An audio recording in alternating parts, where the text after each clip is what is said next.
ma tâche ce soir, c'est de vous conduire un peu à travers le parcours intellectuel, politique même, qui nous a amené, il y a un an, à approuver cette recommandation. Avant tout, qu'est-ce qu'une recommandation? Bon, l'UNESCO a, comme vous savez, des outils, des instruments juridiques, normatifs. Ils s'appellent les conventions, la Convention du patrimoine mondial, par exemple, la plus connue.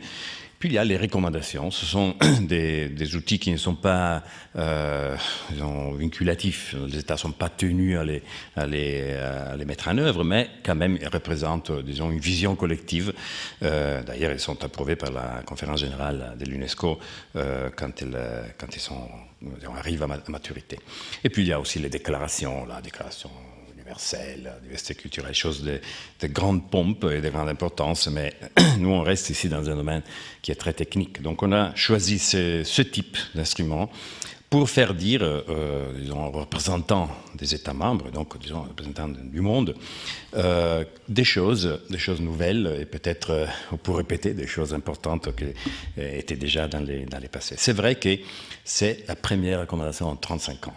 Ça paraît un temps trop long, très long, mais c'est vrai aussi que ce temps-là a été bien utilisé. Comme vous verrez dans la présentation que je vais faire, beaucoup de choses se sont passées dans les domaines du patrimoine dans ces 35 ans. On n'est pas resté les mains dans les mains, quand même, les choses ont beaucoup évolué. Et ce qui a surtout évolué, c'est les concepts et même la pratique de la conservation du patrimoine. Si on regarde notre histoire récente, disons demi-siècle, choses comme ça, bon, je pense qu'on peut tous dire que le patrimoine a disons, beaucoup augmenté son poids, son importance dans la vie collective. C'est vraiment une des grandes politiques publiques de chaque État, de chaque communauté, et pas seulement en Europe où le concept est né, mais disons dans l'échelle internationale. Je ne connais pas un pays qui n'a pas du patrimoine, je ne connais pas un pays qui n'a pas de lois sur le patrimoine. C'est vrai, elles ne sont pas toutes au même niveau et peut-être les résultats ne sont pas de la même, disons, grade de satisfaction, mais le patrimoine est vraiment une des grandes politiques publiques. Je pense qu'il faut donner ça comme élément important.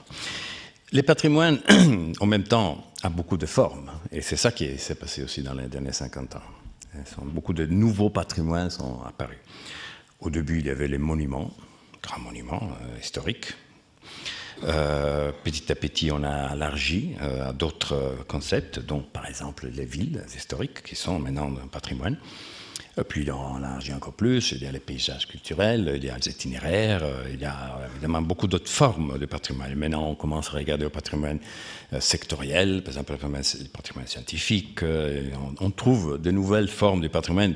Quelqu'un parle même d'une folie du patrimoine, une sorte de pulsion pour tout conserver. Vous ferez certainement les débats qui, par exemple, a animé Coulas à la Biennale de Venise et beaucoup d'autres discussions qui sont en cours. Ce qu'on a donc vu dans 50 ans, c'est une évolution importante des concepts et des pratiques.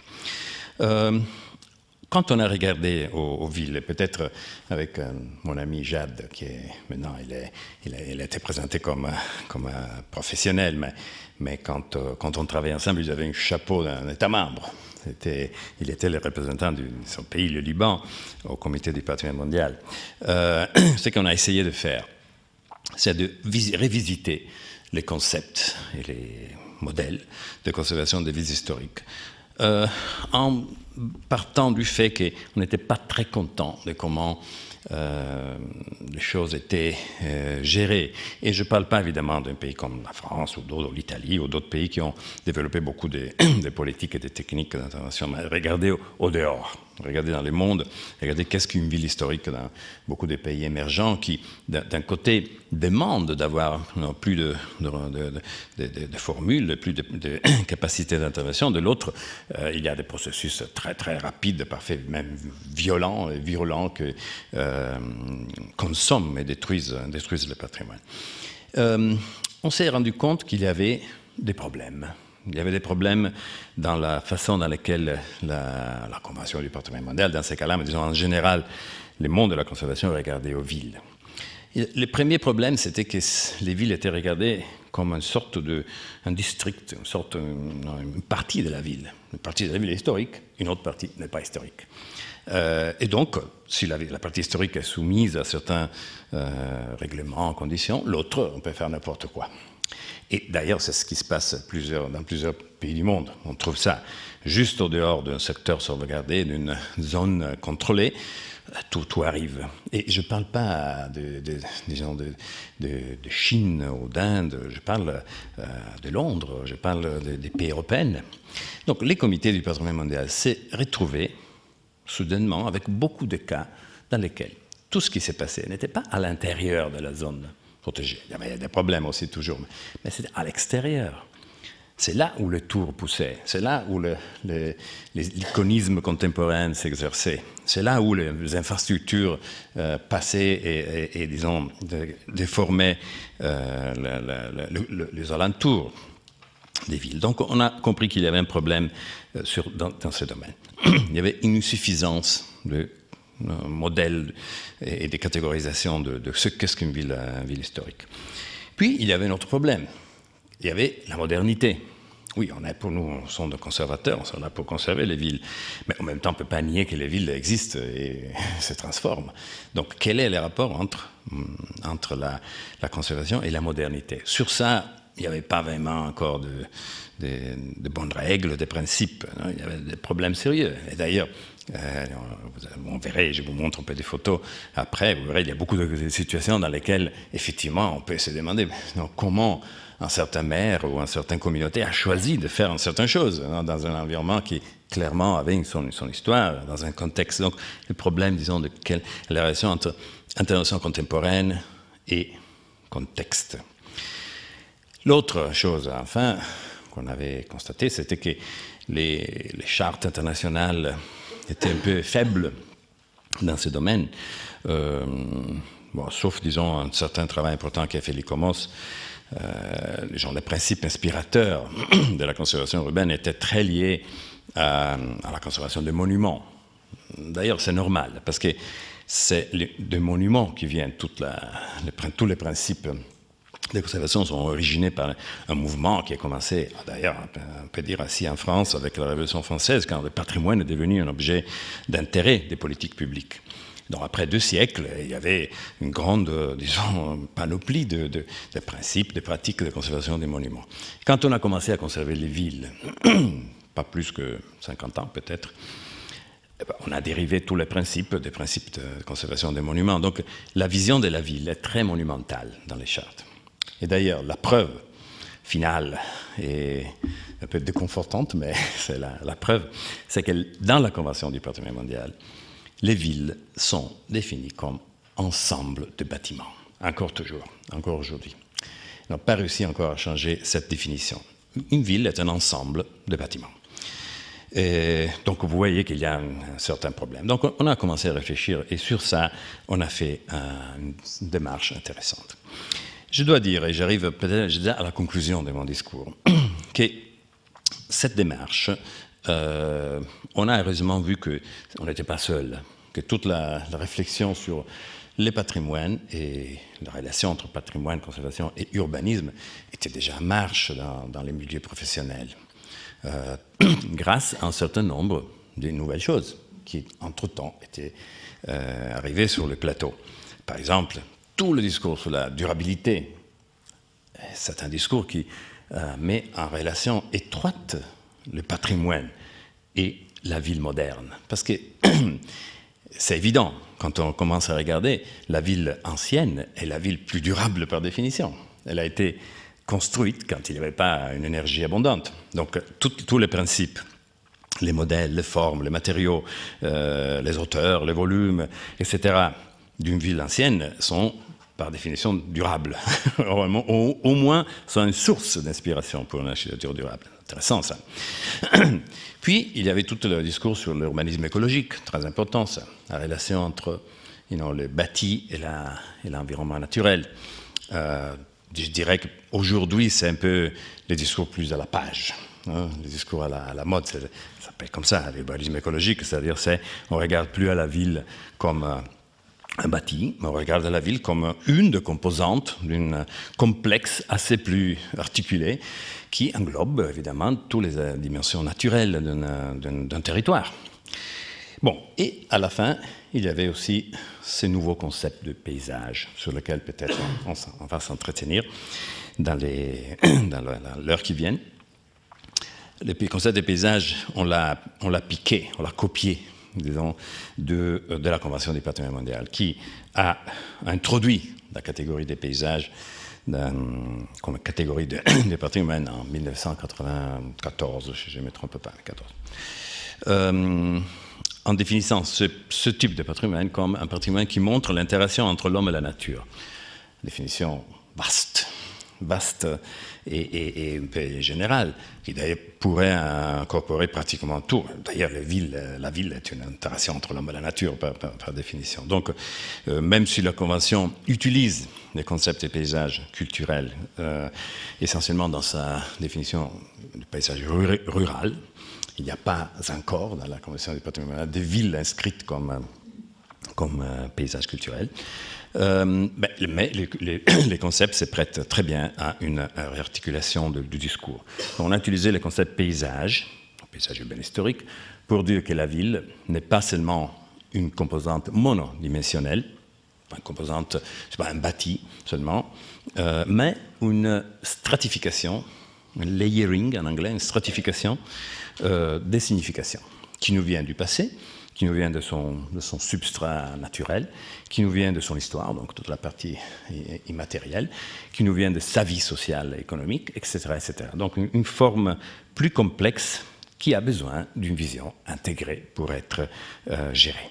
Bon, c'est ça un peu le but. Et j'ai remarqué avec plaisir que tout ça existait déjà, que donc l'UNESCO, heureusement, n'a pas rien inventé, mais au contraire s'est mis peut-être dans la modernité d'un discours technique et des visions d'urbanisme qui existent déjà dans plusieurs pays. Pas dans tous les pays, mais dans plusieurs pays.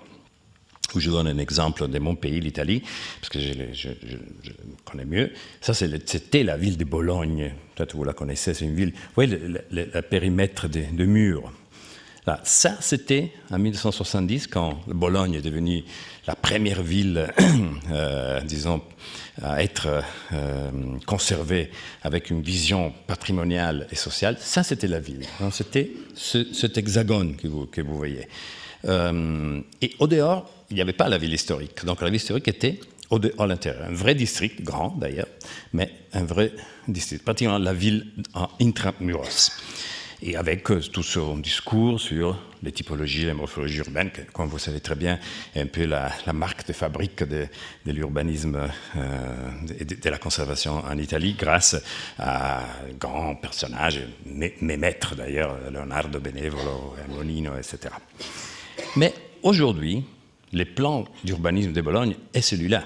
Ce n'est plus une ville historique, c'est une complexe, une somme des structures urbaines, chacune avec une certaine définition qui lui vient de son histoire, de sa fonction, de ses relations avec le territoire, etc. Donc ce n'est plus la ville historique, c'est un complexe de cette ville, chacune avec son histoire, qui sont rassemblés dans un plan d'urbanisme qui les tient tous ensemble, mais comme une somme multipliée, si je peux utiliser ce terme, de ces valeurs.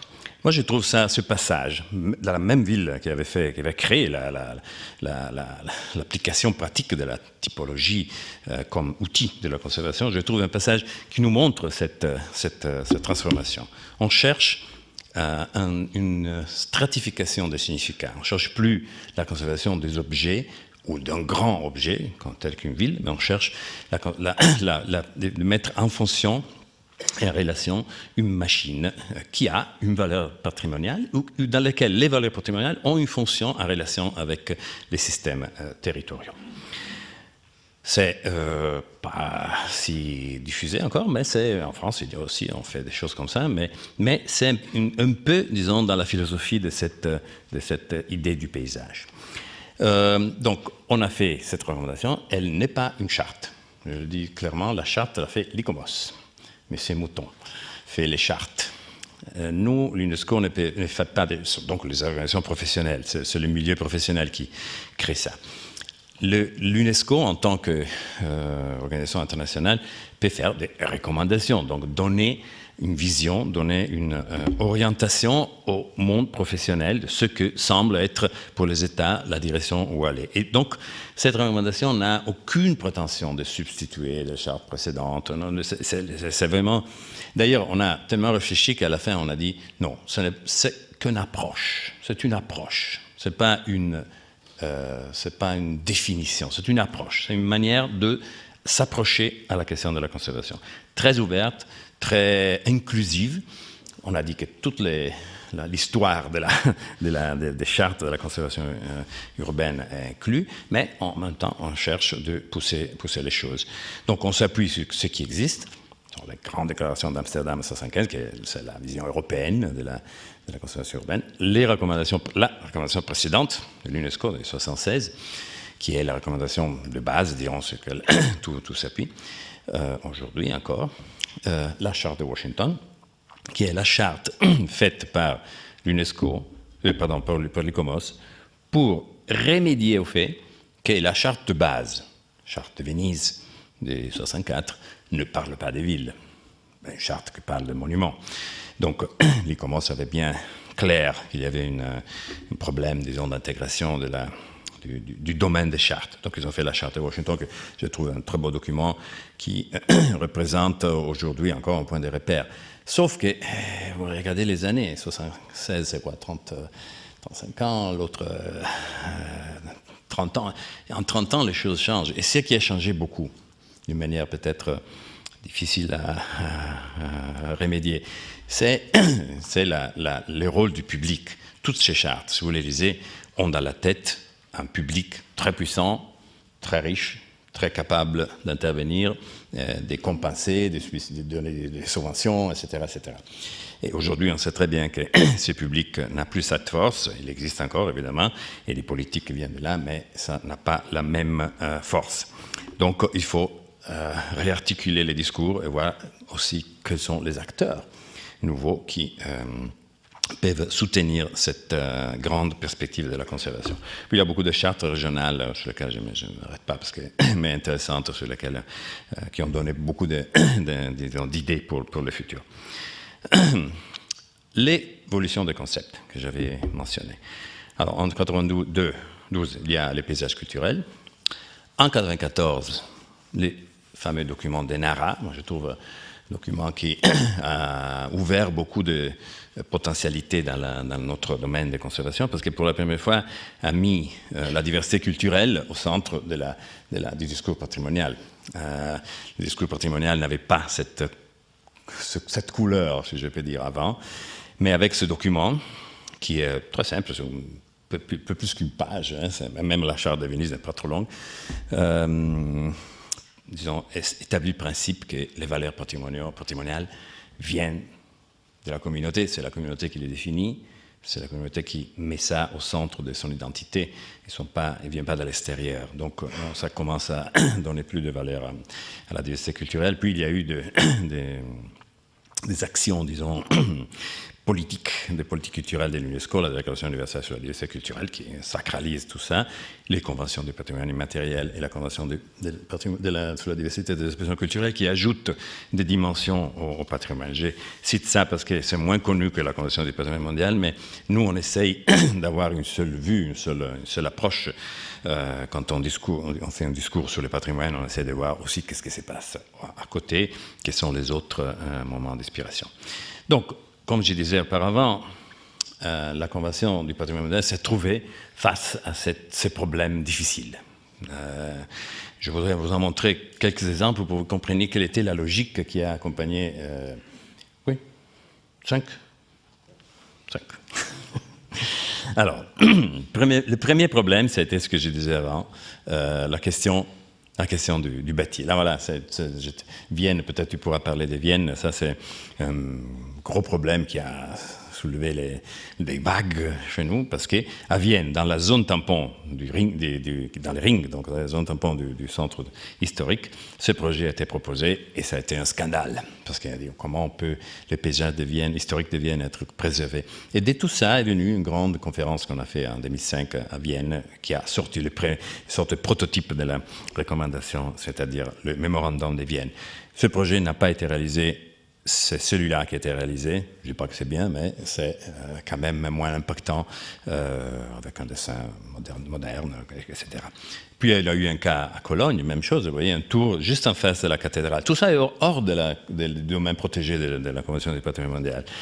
C'était complètement illégal, je peux dire, pour le comité du patrimoine mondial de s'occuper de ça. Mais effectivement, même cette tour est partie, mais les autres 5 n'ont pas été faites parce que c'était... je pense que l'État a compris que c'était un problème majeur, cette altération du paysage historique, de la seule chose qui était restée à Cologne après la destruction de la guerre. Londres, c'est un cas très difficile sur lequel on continue à ça, parce que vous voyez la tour de Londres et son background est complètement, disons, changé, et parfois on la trouve plus. Donc on se demande comment on peut garder cette intégrité de ce patrimoine. Londres a décidé d'avoir un profil comme ça. Ça, c'est le nouveau gratte-ciel de Renzo Piano qui a été fini cette année et veut être ça. Donc c'est un choix shanghaïen, et d'accord, on pourra plus la renverser, mais vous voyez ce qui passe quand ce type de choix est fait sans regarder à la ville dans son intégrité patrimoniale. Malheureusement, ce modèle est très répandu. Alors, le cas de Bakou, par exemple, qu'on va discuter prochainement, le cas d'Isfahan, ville complètement intacte, sauf cette tour qu'on a en petite partie réussi à démolir. Et puis, évidemment, l'iconisme un peu partout. Donc, ça, on connaissait très bien l'alien de Graz. Mais le problème, je pense qu'une ville comme ville historique européenne peut gérer un bâtiment comme ça, même si on peut discuter sur sa forme. Le problème, c'est que c'est un modèle, c'est un message. Un modèle très fort. Après, on le retrouve partout. Par exemple, à Tombouctou, nous, on a ces problèmes-là. La mosquée Sankharé, bon, maintenant, Tombouctou a une autre situation, d'accord, mais regardez, et pour eux, c'était ça, non, la chose à faire. Puis, il y a tout un autre secteur, domaine de problématique qui est plus traditionnel, si vous voulez, mais qu'on retrouve tout le temps. C'est l'altération des tissus urbains. Cas de Katmandou, sur lequel on s'est penché longtemps, parce que cette graduelle désintégration du patrimoine, à la fin, laisse des villes complètement anonymes et complètement sémantifiées. Le cas du monde arabe, tu le connais mieux que moi, Jade, il y a des cas dramatiques, comme par exemple le cas des Abides, dans lesquels pratiquement tout ce qui se passe est ça, et etc. Je peux continuer parce que vous en connaissez plus que moi, c'est Santiago par exemple, qui a mis cette gratte-ciel à côté de la cathédrale. Il y a évidemment aujourd'hui beaucoup de problèmes dans le domaine des infrastructures aussi. C'est pas récent. Hein. Moi, j'ai regardé cette ville de Genova, à laquelle j'ai travaillé pendant des années, qui a décidé dans les années 50 de faire une autoroute en séparant la mer de... Vous voyez, le grand projet de Renzo Piano là au milieu. Mais c'est séparer la ville par cette grande autoroute. Combien il faudra pour remettre ça à sa place? Dresde a perdu son titre de patrimoine mondial grâce à cette infrastructure qui a un peu violé les règles. Et il y en a chaque jour, parce qu'aujourd'hui on est en train de discuter d'Istanbul, par exemple, où ce pont, qui à mon avis est complètement inapproprié pour une ville qui a un paysage urbain intact, ou presque intact, a été réalisé contre tous les avis qu'on a pu donner à la mairie. Il y a après, et je m'arrête après ça, un problème très sérieux sur l'altération de la structure sociale des villes. Très souvent, c'est le tourisme qui nous amène ça. Les villes italiennes le connaissent très bien, mais vous allez à Bahia, c'est la même chose.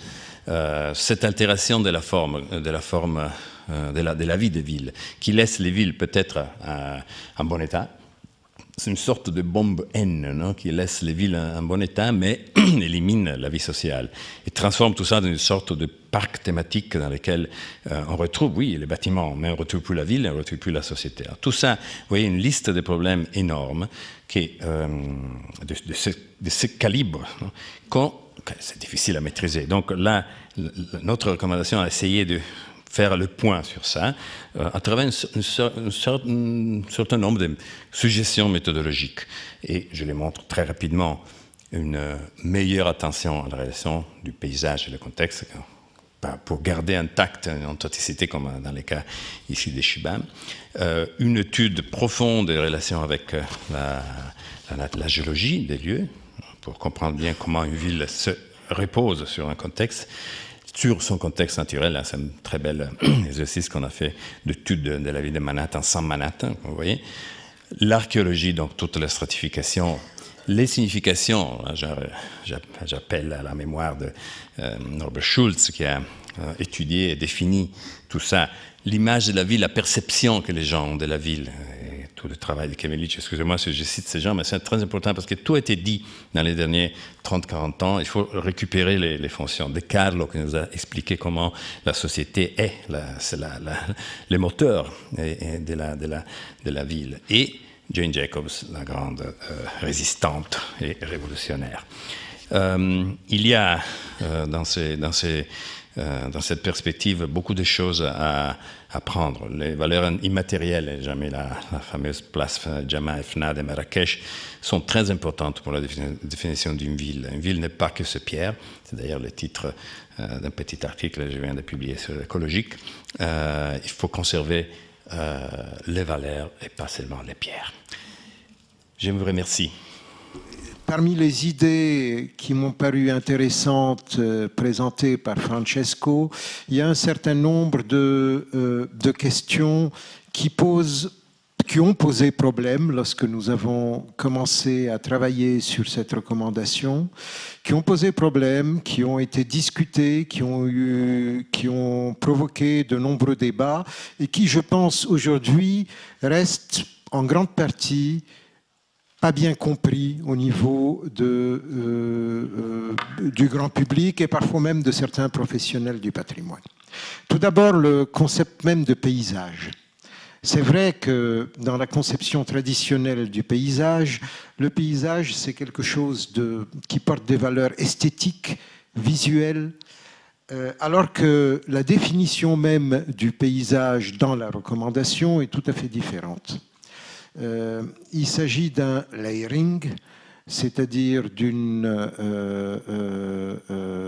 comment on a traduit ça en français, d'une stratification de valeurs différentes qui vont, évidemment, qui intègrent les valeurs, les éléments naturels, les éléments, la topographie, les éléments géologiques, les fleuves, la mer, tout ça, la nature, la végétation et tout ça, mais qui intègrent également le bâti, qui intègre la structure urbaine, qui intègre le tissu urbain, qui intègre également les valeurs économiques, sociales, culturelles et les valeurs immatérielles et les valeurs d'identité. C'est une conception du paysage, c'est une définition du paysage qui est très large. Dans certaines langues, en allemand, en anglais, c'est devenu plus, disons, plus compréhensible. Dans certaines langues, ça devient très difficile. En français, c'est vrai, on parle de paysage audiovisuel, par exemple. Donc on a élargi la notion de paysage à quelque chose qui n'est pas seulement une question esthétique et visuelle. Mais en arabe, par exemple, il n'y a pas de traduction littérale du terme paysage. On le traduit par manzar, c'est-à-dire vision, vue. Alors qu'il faudrait trouver de nouveaux concepts ou de nouvelles traductions pour ce concept de paysage tel qu'il est défini dans la recommandation. Ça, c'est le premier point qu'il faudra, je pense, discuter, cette notion de paysage, voir... bon, il y a eu beaucoup de débats, est-ce qu'on utilise ce concept ou pas un autre? Je pense que c'est un concept approprié par sa dimension intégratrice. de différentes strates. Bon, le deuxième point que je voudrais soulever peut-être et qui est intéressant, c'est la dimension de la diversité culturelle. C'est vrai que dans les conceptions traditionnelles, entre guillemets, du patrimoine tel que défini par exemple dans la Convention, une ville étant définie comme étant un ensemble de bâtiments.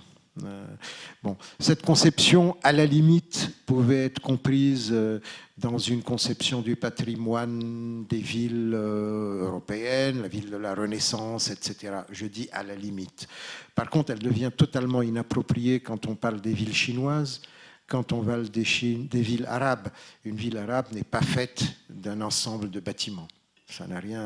La valeur de la ville historique arabe n'est pas faite par ces bâtiments.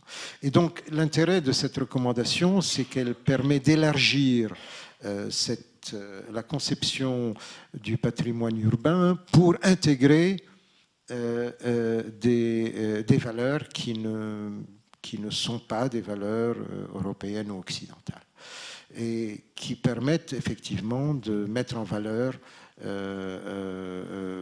ce qui, pour d'autres civilisations, porte sens. Donc il y a une vision universelle, c'est l'élargissement de la notion du patrimoine avec l'intégration de la diversité culturelle. Le dernier point qui je pense est intéressant, c'est la question de comment protège-t-on le patrimoine et qu'est-ce qu'on veut protéger dans le patrimoine urbain. C'est vrai que dans les conceptions traditionnelles, on protégeait un quartier historique, un secteur sauvegardé, à la limite une ville historique, mais ça pouvait donner lieu à de véritables distorsions, puisque en fait on isolait un objet qu'on protégeait. Parfois même, on le protégeait au point que on protégeait son aspect physique, mais du fait de cette protection, on arrivait à une sorte de muséification des centres anciens. Lié à ça, donc muséification, gentrification, expulsion des populations d'origine, disparition des activités traditionnelles. Donc on arrivait à créer quelque chose effectivement de protégé, mais de totalement désincarné. En même temps, parallèlement, tout ce qui était en dehors de ce secteur, de cette limite, de cette zone, de cet objet qu'on avait isolé, et on avait beaucoup de mal à y faire quelque chose. Les exemples présentés ici, par exemple Vienne, par exemple Cologne. Cologne, c'est un cas extrême. Vous connaissez la ville de Cologne, c'est une ville qui a été presque entièrement démolie pendant la Seconde Guerre mondiale. Il ne restait plus que cette cathédrale et le Rhin, en gros, plus quelques effectivement très belles églises romanes, mais enfin, bon. Ce qui était important, c'était la cathédrale et le Rhin. Bon. La valeur de cette cathédrale ne venait pas de ce que c'était. Bon, il y a je ne sais pas, il y a un très grand nombre de cathédrales gothiques inscrites au patrimoine mondial de l'humanité. Mais la valeur de cette cathédrale venait de ce que justement elle avait été reconstruite, elle a été pas reconstruite, mais terminée au XIXe siècle. Les deux tours de la cathédrale ont été construites au XIXe siècle dans ce grand élan du romantisme allemand de l'époque. Ça a été porté avec Goethe, Schiller, etc. Ça a donné lieu à une sorte de mobilisation fantastique culturelle en Allemagne. Et donc, la valeur de la cathédrale, c'était ces deux tours. Bon, ces deux tours face au Rhin. Et on venait, tout simplement, la ville a décidé de construire face à la cathédrale, dans l'axe, 5 tours aussi hautes que les tours de la cathédrale. Bon, c'est quelque chose. On n'avait pas d'outils au patrimoine mondial pour s'y opposer. C'est en dehors du centre historique, c'est en dehors de la zone tampon. Comment on peut opposer? Et pourtant, on sait combien ça pouvait porter dommage à la valeur même de cette cathédrale, à sa valeur universelle exceptionnelle, comme on dit dans le langage de l'UNESCO. Et c'est pour ça que l'idée de paysage l'approche de paysage urbain historique permet de dépasser ces rigidités et permet de poser le problème de qu'est-ce qu'on veut protéger et comment on veut protéger. Maintenant, il n'y a pas pour l'instant d'outils, c'est une approche, il faudra développer les outils parce qu'effectivement, on ne peut pas tout protéger, on ne peut pas dire, bon, on va protéger les centres-villes, puis autour, puis la ville ancienne, puis tout le pays. Ce n'est pas ça le problème. Mais il faut savoir arriver à des articulations de niveaux de protection, à des articulations de systèmes de protection qui permettent de sauvegarder la valeur réelle de ce patrimoine. Et c'est là où, finalement, la préservation du patrimoine devient très liée à l'urbanisme. Ça devient un peu la même chose. Bon, je pense que c'est ça, trois idées qui ont été développées par Francesco, et je suggère que là-dessus, on puisse commencer à intervenir, si les autres intervenants sont d'accord. Qui voudrait commencer ? Du monde. Non, oui, oui. Non, je suis quand même le seul qui ne soit pas Bâtiment de France ah bon, oui, par rapport, je vais vous faire une petite réponse sur Cologne. Cologne a été, au XIXe siècle, comme vous l'avez précisé, les deux flèches de la cathédrale de Cologne, ça a été l'immeuble le plus grand du monde. Plus haut du monde. Alors, moi j'ai écrit il n'y a pas très longtemps un courrier à M. Poutine au sujet de la tour Gazprom en disant on ne met pas une tour aussi grande, donc c'est un peu la dérision de la chose de temps en temps. Voilà, je mets un tout petit bémol. Je pense que moi j'ai retenu principalement une chose au début de ce qu'a dit M. Mandarin, de la différence entre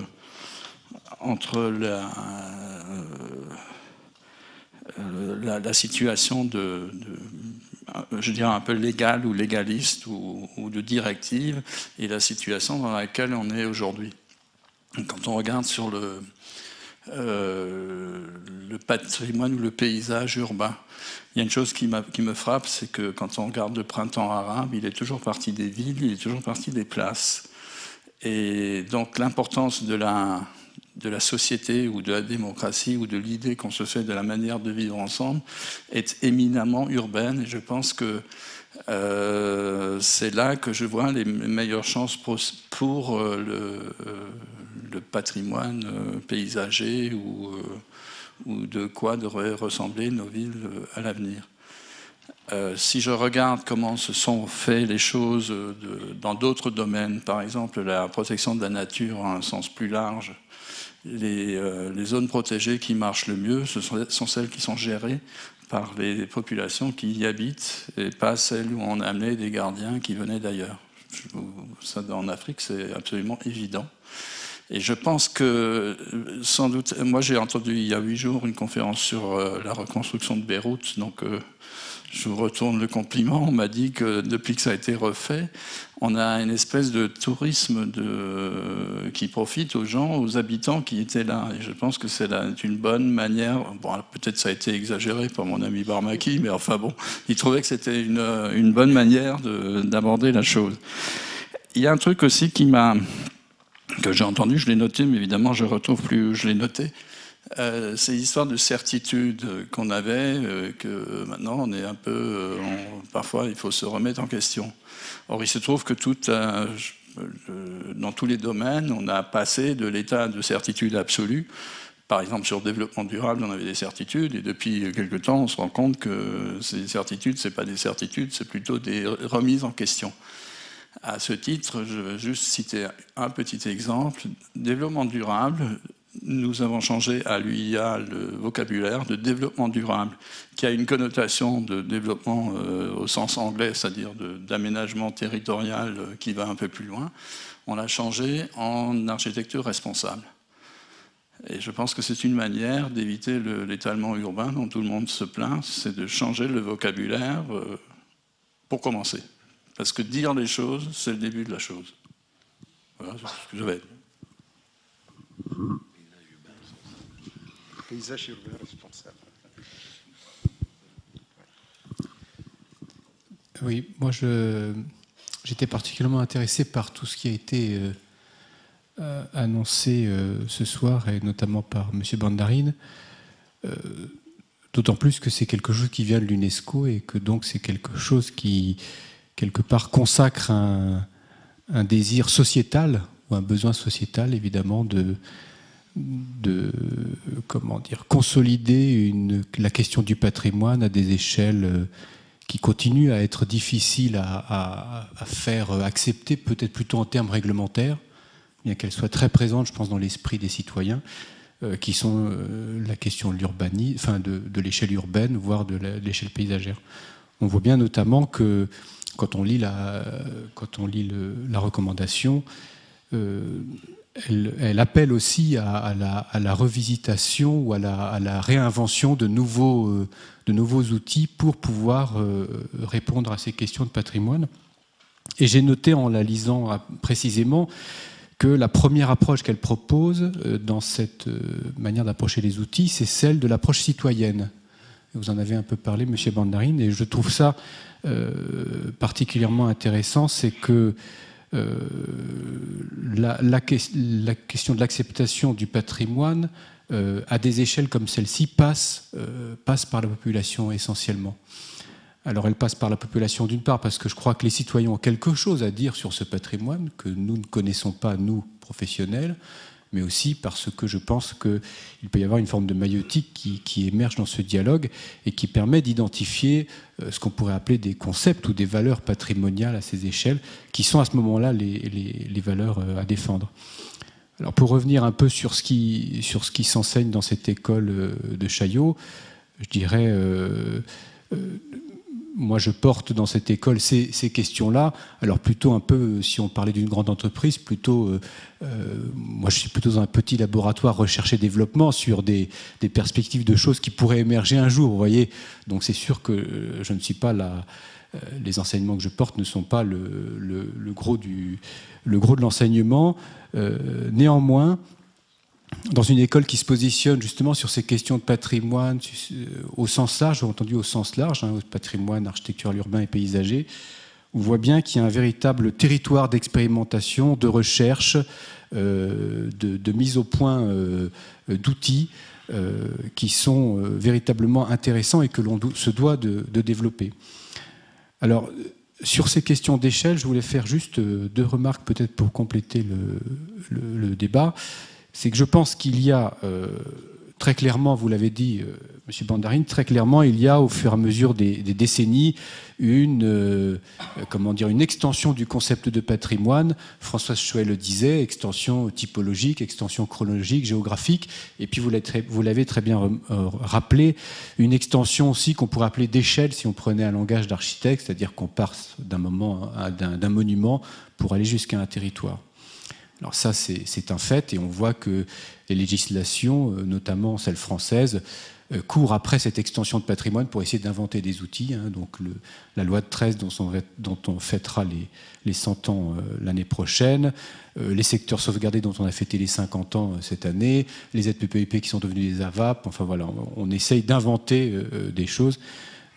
On a par exemple sur des grands territoires comme la Loire patrimoine mondial de l'UNESCO, on a des plans guides qui couvrent 280 km de long, d'ailleurs notamment dont on ne sait pas toujours très bien comment appliquer et comment résoudre concrètement à un moment la valeur universelle quand il faut édifier telle maison de retraite ou telle restauration ou tel quartier, comment on traduit cette valeur universelle. C'est notamment un programme de recherche qu'on va essayer de mettre au point à l'école de Chaillot.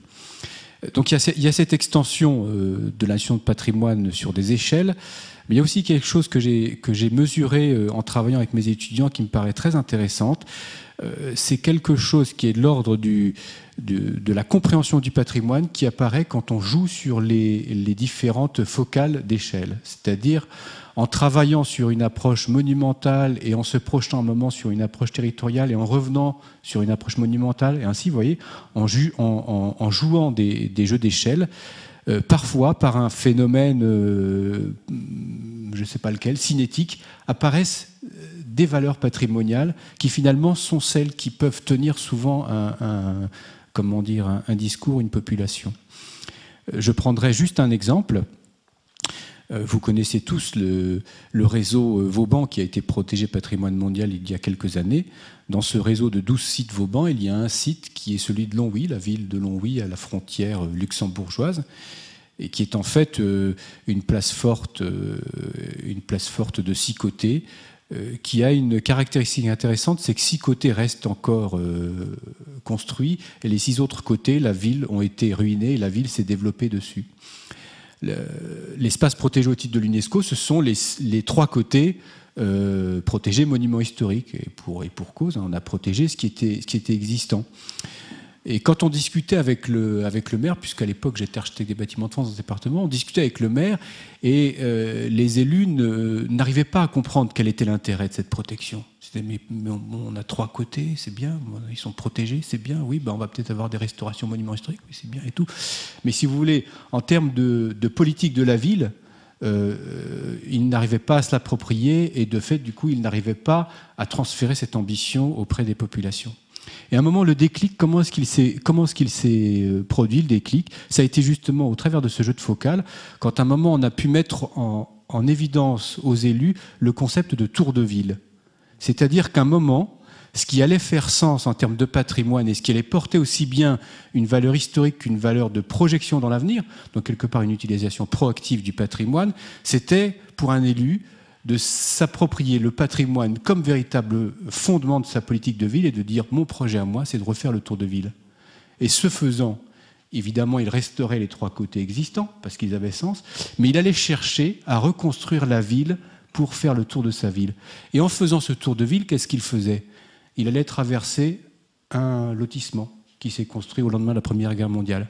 Il allait traverser un grand ensemble construit dans les années 70, qui était d'ailleurs impacté par d'autres politiques urbaines, qui étaient celles de l'ANRU, vous voyez.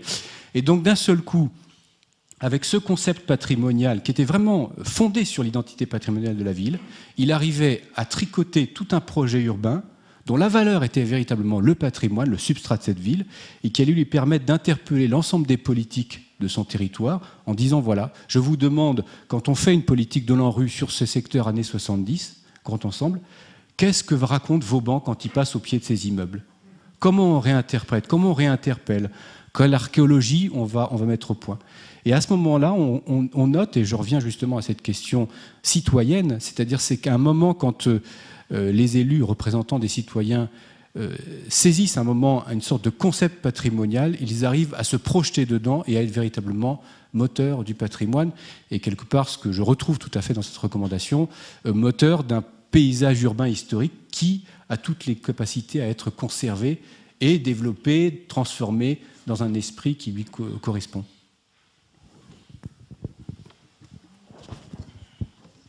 Tout a été dit, je pense. Moi, j'interviens non pas dans un champ de compétences où je suis familier, et sûrement pas celui pour lequel j'interviens ici à Chaillot, mais simplement parce que le patrimoine au sens assez large du terme a été le thème du symposium de l'année dernière. ICOMOS a tenu à Paris son assemblée générale, et ICOMOS avait en même temps un symposium scientifique qui avait pour titre « Patrimoine, moteur de développement », et qui, au fond, identifiait le patrimoine comme une sorte d'énergie fossile, et j'allais dire positive, c'est-à-dire au lieu de dire excusez-nous, patrimoine, on voudrait vous empêcher de faire trop de mal. Non, pas du tout.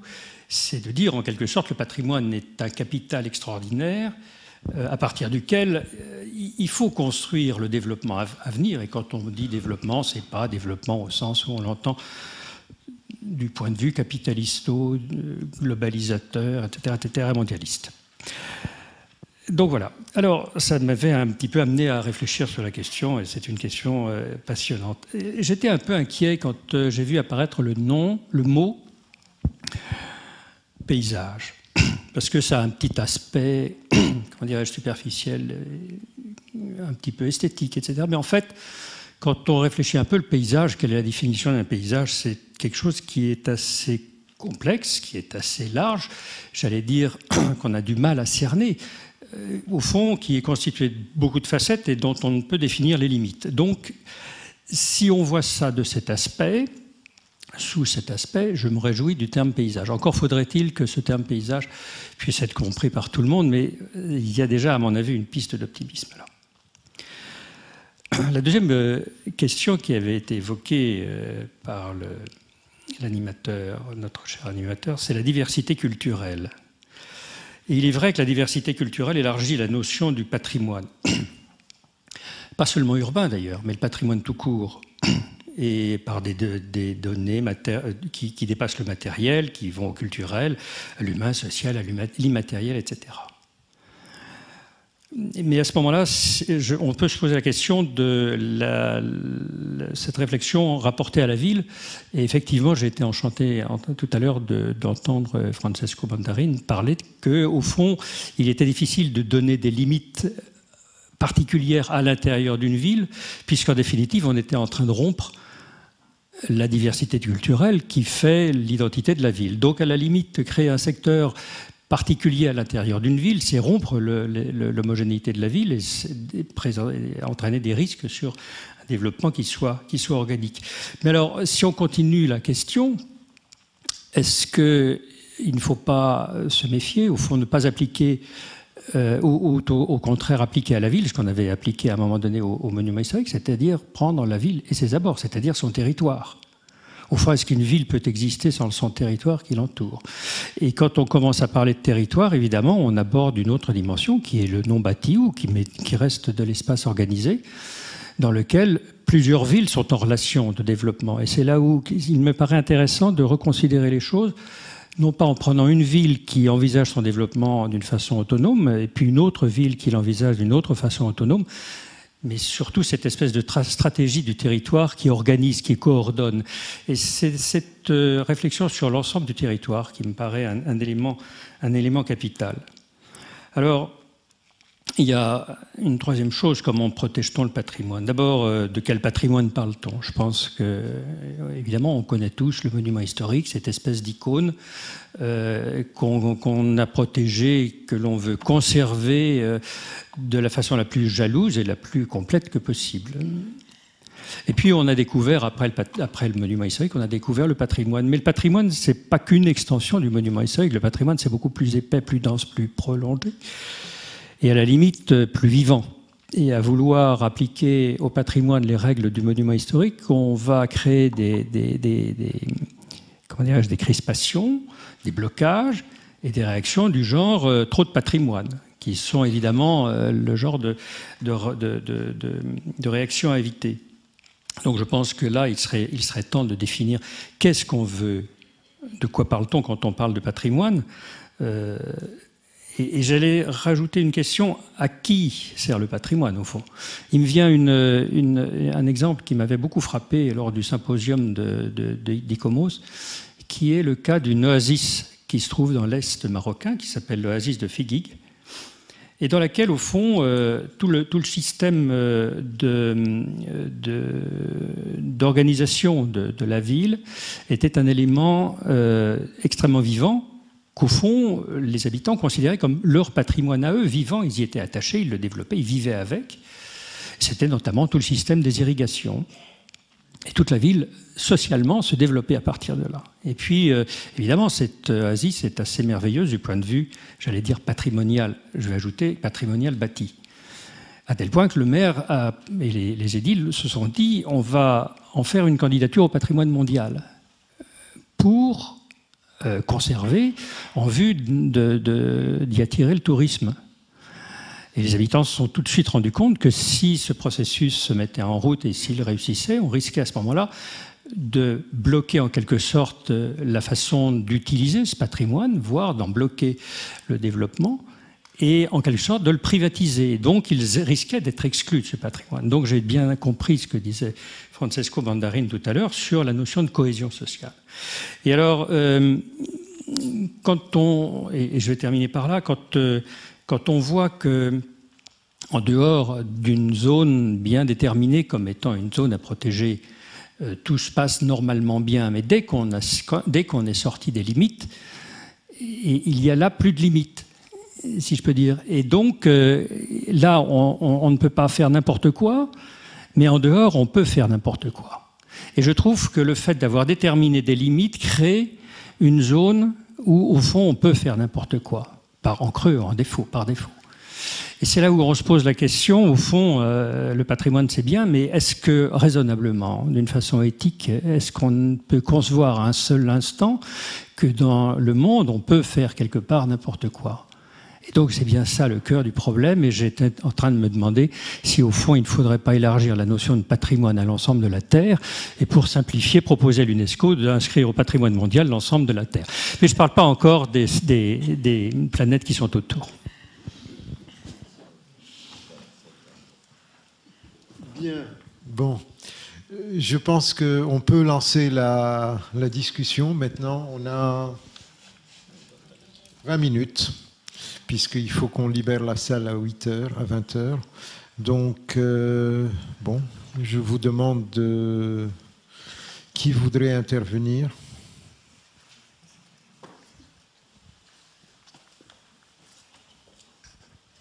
Oui, bonjour Alain Marinos. Oui, je voudrais rebondir sur ce que dit Benjamin Mouton, mais aussi ce qu'a dit Francesco Mandarine, et puis Lorenzo Diaz, et puis tous. Il n'y a plus de limite. Oui, il n'y a plus de limite. Françoise Choret, je crois que c'est Lorenzo qui a cité Françoise Choret. Je me souviens d'une interview de Françoise Choret. Le journaliste lui demandait « Qu'est-ce que vous voyez comme urbanisme du XXIe siècle ?» Et elle lui a répondu « Mais monsieur, il n'y a plus d'urbanisme au XXIe siècle. L'urbanisme, c'est un concept né au début du XXe et mort à la fin du XXe. C'est terminé. » Alors quand vous dites que le patrimoine, ça va évoluer, oui, l'urbanisme aussi. Hein. Et l'urbanisme, vous avez dit, monsieur Mandarine, une machine. Je ne sais pas si c'est une machine qui... en tous les cas, il y a un problème. Avec la mondialisation, la globalisation et tout, il y a un énorme problème où tout le système semble les cartes devoir être rebattues. Et je pense que c'est là-dedans qu'on s'inscrit. On n'est plus dans la protection que penser d'une société qui se protège contre ses propres aménagements, surtout quand ces aménagements, ces protections prennent une telle ampleur. Il faut voir les cartes des protections en France aujourd'hui. Donc c'est ce rebattage des cartes qui me semble être important de prendre en considération. Et ce n'est pas le patrimoine en tant que tel, c'est le patrimoine dans ces cartes rebattues. Avec deux dimensions qui me semblent capitales, c'est le global et puis le local. On va souvent vers le global, on pense global, mais on oublie l'homme qui est, lui, attaché à des limites, à du local.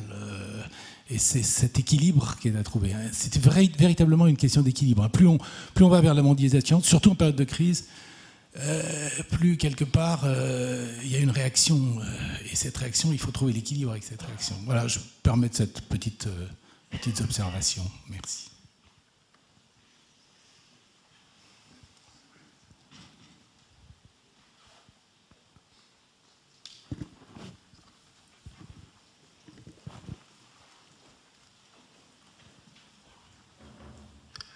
Bonjour, Caroline Macardier. Je m'occupe pas mal de patrimoine auprès des villes, des collectivités locales, comme approche d'architecture, d'urbanisme et d'environnement. Je trouve ça génial, cette recommandation. Ce que je voudrais vous demander, c'est depuis un an, puisqu'elle a été faite depuis un an, qu'est-ce qu'on a trouvé au niveau des villes, parce que les élus en ont besoin de cette recommandation, les élus en Île-de-France, en province, parce qu'ils sont complètement incultes sur la notion de patrimoine.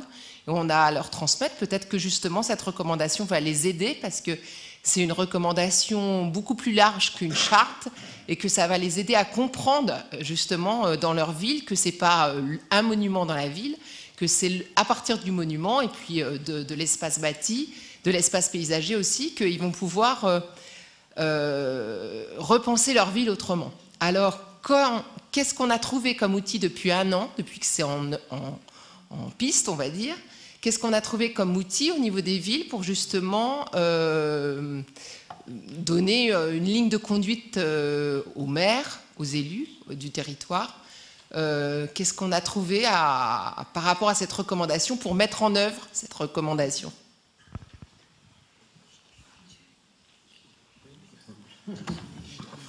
Bon, évidemment, dans un an, on peut pas arriver très loin. Dans un an, parce que ça, c'est une action culturelle à travers un instrument normatif. Mais on a commencé à s'organiser. On a, par exemple, lancé un certain nombre de cas d'études pilotes dans différentes parties du monde.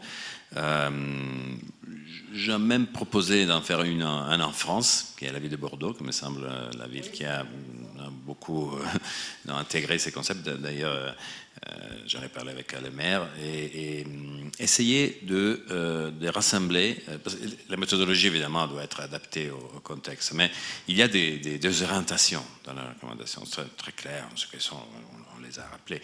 Donc, et d'ailleurs, ce sont des choses qui existent, on n'a rien inventé, hein, c'est simplement un encadrement. Donc, on est en train de faire justement une sorte de cas d'étude pilote. Il faudra attendre plus que non. Malheureusement, ce sont des choses. L'urbanisme est lent, les villes changent dans les temps, c'est pas un an. Mais je pense que petit à petit, je vois un certain intérêt monter sur cette idée, parce que c'est une idée qui, évidemment, dès qu'elle est sortie de la conférence générale de l'UNESCO, a acquis un certain visibilité, prestige. Donc, on essaye de la diffuser. Et d'ailleurs, cette conférence aussi nous va nous aider grâce à Mireille qui a accepté de la faire. Et j'espère qu'un jour, on pourra se confronter sur ça. Et évidemment, je refuse vraiment, je refuse l'idée de la pensée unique. C'est vraiment l'urbanisme, c'est plus possible. Il n'y a pas quelqu'un qui a raison, quelqu'un qui a tort. Il faut retrouver des modèles, des principes dans les différents lieux. Le lieu a sa signification, il faut savoir la retrouver, l'identifier, ce qui est difficile parfois. Donc, ce qu'on peut ajouter à cette entreprise, c'est, disons, un regard méthodologique. Mais après, la signification vient du citoyen, vient du lieu. Oui, juste une minute, c'est que bon, je voulais juste dire que bon, il y a maintenant plusieurs expérimentations qui ont été faites. La première, ça a été à Naples.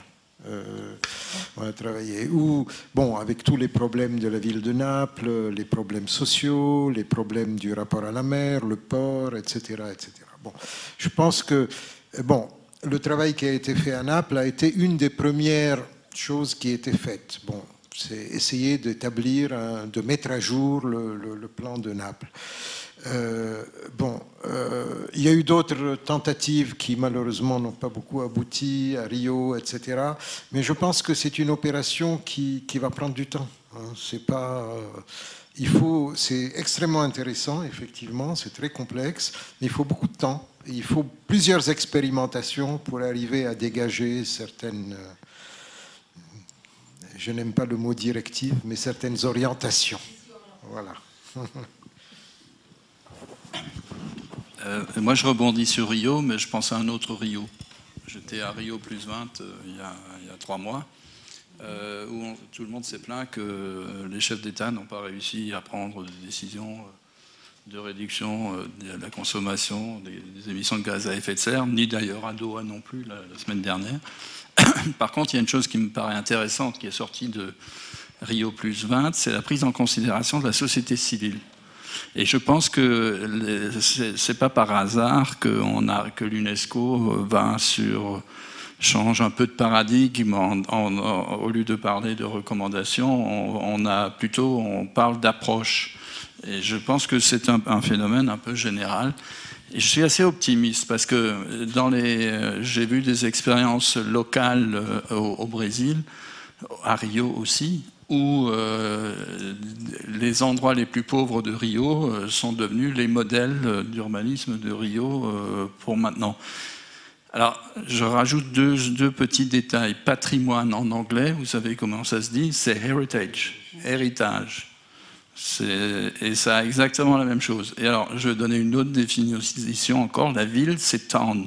Et le mot town, son origine, c'est zaun, c'est la clôture. Donc, quand il n'y a plus de limites, il n'y a plus de ville. Alors, si nous voulons avoir des villes, il ne faut pas qu'on s'étale trop loin. Donc, on retourne. Et je pense que les collectivités locales, avec les citoyens qui vont les pousser un petit peu, seront assez... intelligente pour inventer la ville de l'avenir. Je suis optimiste. Je rajouterais peut-être quelque chose qui est pour moi de l'ordre du déplacement du regard. Je crois qu'il y a quelque chose qu'on n'utilise pas assez dans ce domaine-là. Si vous voulez, enfin, je vais peut-être paraître un peu iconoclaste, mais le patrimoine, c'est quand même derrière nous. En tout cas, en France, on voit bien que quand on est confronté aux élus, ce que je suis moi quotidiennement, la question du patrimoine n'est quand même pas aujourd'hui centrale dans leur sujet. Et on voit qu'on y arrive à partir du moment où on prend en compte et en charge avec eux une forme d'approche globale de la ville. Et justement, c'est un travail assez fin d'experts, je dirais. Et en cela, bon, j'aurais tendance à mettre en avant ce qui se fait dans cette école, qui est une école quand même post-master, hein, donc qui forme des gens d'assez haut niveau sur les questions de patrimoine, à qui il faut qu'on donne vraiment toutes les compétences pour être très mobile sur le terrain. Et plutôt que de parler de limites et d'outils, et que dans une limite ça se fait, dans l'autre ça se fait pas, plutôt être des gens très proches de la problématique complexe de la ville et très, très mobiles et aptes à trouver quelle est l'angle d'entrée qui permettra à un moment de faire émerger la question de patrimoine. Et je crois que si on arrive à ça, on a un champ de possibles devant nous pour remettre en avant le patrimoine qui est absolument fantastique. Mais c'est sûr que si vous venez mais votre recommandation ne le dit pas, mais qu'on vient tout de suite en disant bon bah écoutez, il faut faire un secteur sauvegardé, les limites du secteur sauvegardé c'est là, puis si possible, il faut le faire très grand et tout. Voilà, et puis il faut protéger. C'est sûr que ça ne marche pas. Ça peut marcher quand on fait émerger le désir par d'autres, parfois par d'autres biais. En ce moment, pour la petite histoire, il y a un colloque ICOMOS à Poitiers qui se pose la question de la notion de limite. C'est assez étonnant, hein. On est dedans ou on est en dehors de la limite et finalement on crée des perturbations à cause de cette limite. Oui, j'ai une question. Dominique Doré, la maison des Baba Yaga. A priori, les humains ont 5 sens. Or, dans votre recommandation, vous ne parlez que de la vue. Dans les villes, il y a quand même un point, quand vous avez montré cette autoroute, si ça se trouve, l'élément le plus perturbateur, c'est pas la vue, mais le son.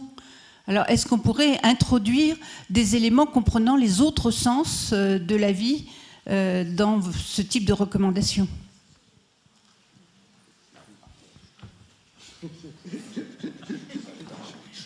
Oui. Je n'ai pas l'impression que dans la recommandation, on parle uniquement de vue. Au contraire, l'intérêt de la recommandation, c'est justement d'avoir dépassé cette idée de vue pour aller vers d'autres choses, vers les rapports sociaux, les rapports économiques, ce qu'on appelle le patrimoine immatériel ou les valeurs immatérielles, etc.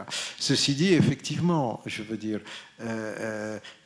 la question de la vue existe, mais souvent elle n'a aucune valeur.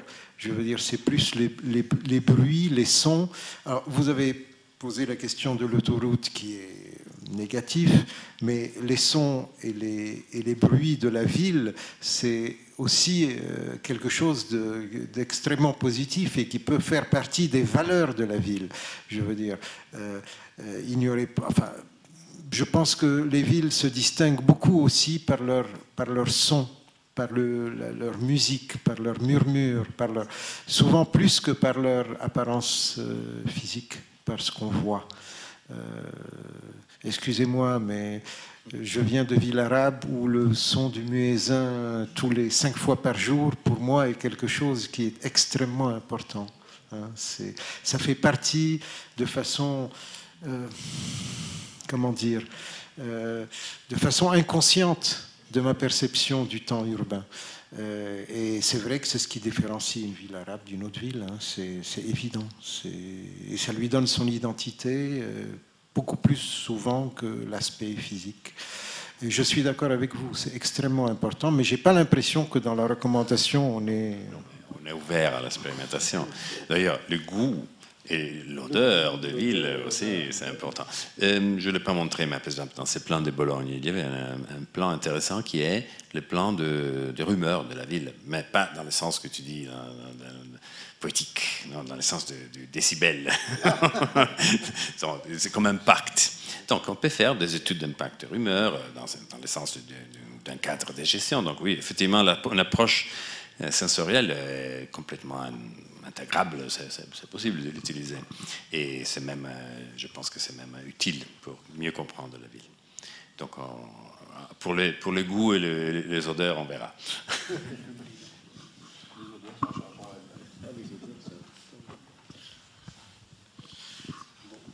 Bonsoir, Véronique Zaman, architecte, doctorante en aménagement et urbanisme sur la question de patrimoine. Vous avez reparlé du paysage, de la diversité culturelle. J'avais une question sur le terme historique. Parce que, donc, diversité culturelle, on a parlé des pays émergents, le rapport à l'histoire, au passé n'est pas le même.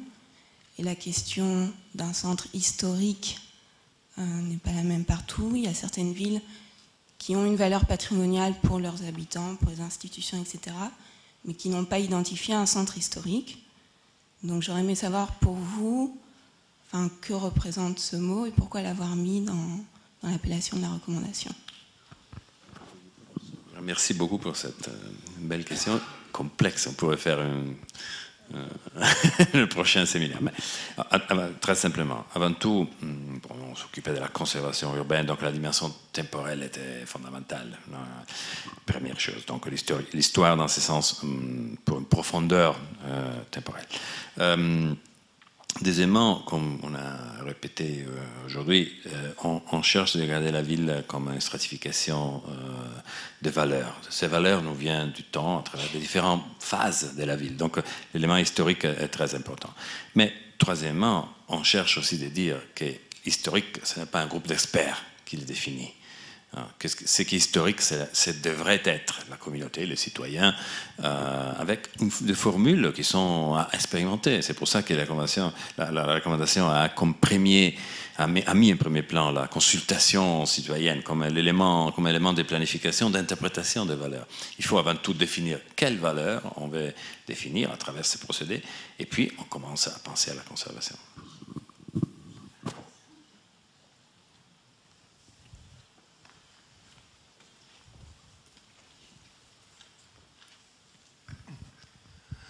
Bonsoir.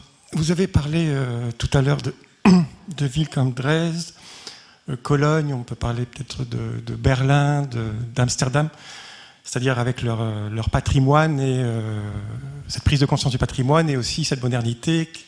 Et qu'est-ce qu'on fait de c'est-à-dire ce rapport entre patrimoine et architecture contemporaine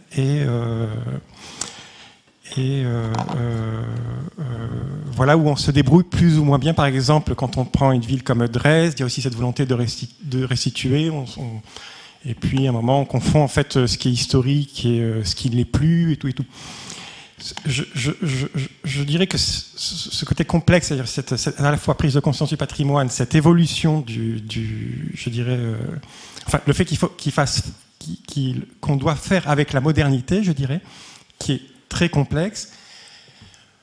Aujourd'hui, je dirais qu'on est aussi à l'époque où on est à la mondialisation, c'est la performance, les gratte-ciel, que fait-on, je dirais, alors le problème est encore plus grand, que fait-on de ce patrimoine de demain qui est Dubaï, Shanghai et tout ça, et tout ça. Enfin, comment se positionne l'UNESCO par rapport à tout ça? Voilà, c'est un peu le bordel, mais après maintenant. Vaste question, mais en tout cas, très simplement. Je voudrais dire avant tout, et c'est clair de la recommandation, cette recommandation n'est pas contre la modernité. Pas du tout. Au contraire, c'est une stimulation à la créativité contemporaine. Mais dans la modernité, il y a deux types d'approches. Une approche qui regarde à la ville et à son histoire, et une autre qui ne le regarde pas. Et malheureusement, dans les derniers 20 ans, peut-être, le deuxième a eu beaucoup d'espace. Et donc, on se retrouve avec des objets design qui sont dans des villes, mais qui n'ont rien à faire. Et que, franchement, on pourrait transporter dans n'importe quelle ville. Ça, malheureusement, a été un moment très tragique, je dirais, de l'architecture contemporaine, qui a oublié qu'il y avait un contexte, pas pour les copier, c'est pas pour faire l'identique, mais pour la connaître. Et donc, c'est l'utiliser comme ressource pour une nouvelle approche ou un développement. Donc, cette recommandation le dit clairement. Il faut regarder au contexte pour le comprendre Et l'architecture est la machine intellectuelle qui peut interpréter tout ça, mais avec tous les caveats, tous les, qu'on a bien évidemment identifiés, parce qu'on ne peut pas s'ériger à maître des autres. Donc il faut vraiment comprendre que ce qui vient de la volonté des citoyens. C'est compliqué, c'est pas simple, hein. C'est difficile, c'est plus difficile. C'est plus facile de mettre Zaha Hadid au centre de Paris.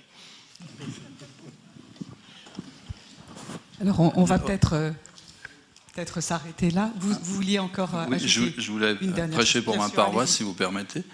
L'UIA a été créée en 1948, pardon, et qui a été un peu en opposition avec les SIAM. Et il était en opposition sur la notion générale de l'architecture universelle, qui était l'objet des SIAM. Et l'UIA a dit non, le monde est différent d'un endroit à l'autre, et c'est pour ça que c'est pas la même chose qui marche partout. Et voilà, c'était ma petite conclusion. Alors, si je peux me permettre, je vous remercie beaucoup pour l'ensemble de ces réflexions. Je crois que ce que permet et ce qu'encourage une telle recommandation, c'est la possibilité pour tous, à la fois les professionnels, les élus et les habitants, de considérer le patrimoine comme un élément qui peut servir à projeter l'avenir, hein, et à considérer que la qualité du cadre de vie, qui est ce à quoi ont droit tous les citoyens, eh bien, elle repose en très grande partie sur ce qui existe comme patrimoine et comme fondement historique dans un territoire.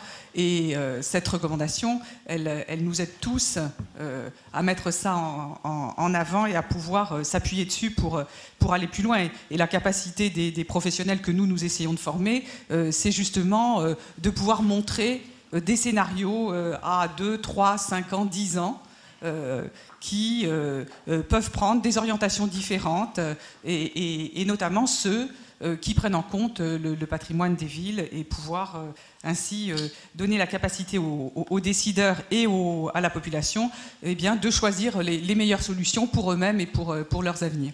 Alors, le livre qui a donné lieu à a servi, je dirais, de prétexte à cette conférence ce soir, c'est celui-ci, The Historic Urban Landscape, et que je vous encourage à acquérir. Et je vous remercie beaucoup pour ces réflexions partagées, et qui sont loin d'être terminées, qui ne sont que le début de ce qui continue.